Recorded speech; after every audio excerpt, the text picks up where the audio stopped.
c'est tous les 3 ans qu'on le met au sec.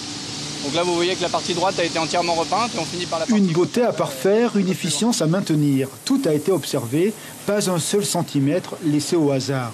Le bateau est actuellement une véritable fourmilière. La maîtrise technique est une évidence. Elle est vraie aussi bien à l'intérieur qu'à l'extérieur.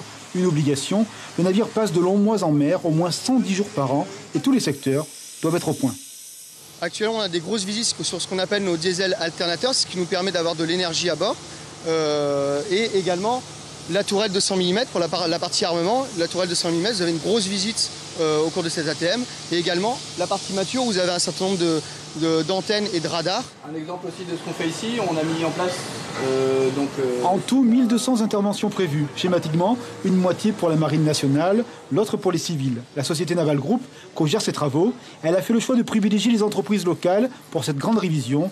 70 civils interviennent sur le navire. En termes d'heures de travail prévues, il y a à peu près 240 heures seulement. 240 heures où on fait une visite totale d'un compresseur comme vous le voyez là-bas. Un compresseur 16 cylindres. Le Prairial, l'emblème de la présence de la Marine nationale en Polynésie. La composition de l'équipage, 95 personnes, 10 d'entre elles des volontaires venus de tout l'archipel.